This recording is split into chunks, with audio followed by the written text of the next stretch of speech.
et bienvenue dans la présentation de ce cinquième levier de la performance intitulé la souplesse. Alors c'est une bonne appellation tout en étant une mauvaise appellation. Pourquoi? Parce que on va prendre 2 minutes pour parler de souplesse, mais vous allez vous rendre compte assez vite que je pense que ça sert à rien d'être souple. En revanche, on va voir quel est l'intérêt de travailler cette souplesse. Et ça, c'est intéressant. Donc, ce que je vais commencer par dire, est-ce que la souplesse c'est important, est-ce que ça ne l'est pas? Quand vous vous jugez donc dans le cadre des tableaux sur la performance, est-ce que vous avez l'impression d'être souple ou pas souple? Et finalement, est-ce que c'est un sujet que vous allez vouloir travailler? Globalement, ce que je peux vous assurer, c'est qu'il y a plein d'apnéistes de très bon niveau qui sont raides comme des piquets. Donc la souplesse en soi, purement, le fait d'être souple, n'est pas un incontournable à la pratique de l'apnée. Alors bien entendu, c'est comme être en bonne forme. Est-ce que c'est idiot? Ben non. C'est évident que si vous avez une bonne souplesse, c'est quand même bon pour votre corps. C'est pas du tout un incontournable. C'est ce que je veux dire par rapport à ça.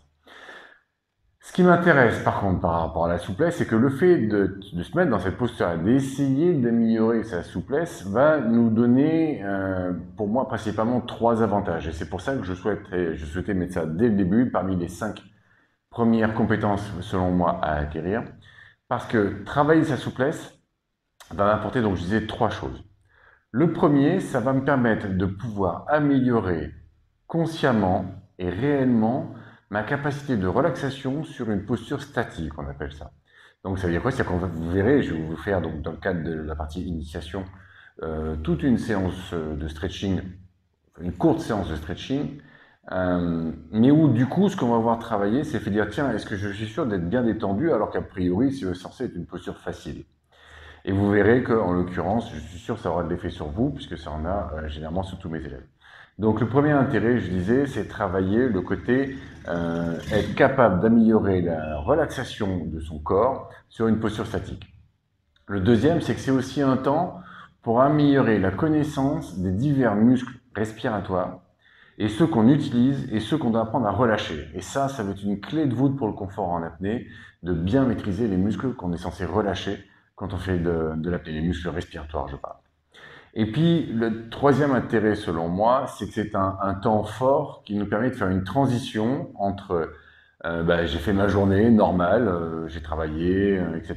Et puis, je me présente à la séance d'apnée. Tiens, est-ce qu'en un quart d'heure, je peux rentrer dans ma bulle et comme ça, commencer à me concentrer sur moi-même et donc faire une sorte de transition vers mon passage à ma séance d'apnée. Et c'est pour moi le troisième intérêt le plus important, c'est accompagner cette transition. Et c'est aussi pour moi le moyen, par exemple, quand je prépare pour une performance, de dire tiens les gars, on discute, on rigole, machin, etc.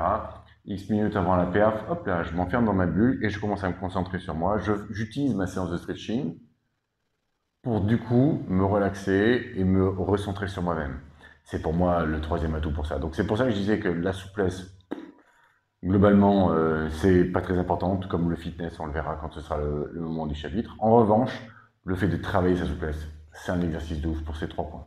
Donc je vous propose maintenant de découvrir, donc pour ceux qui s'initient, une présentation complète de quelques postures qui sont pour moi intéressantes pour l'apnée.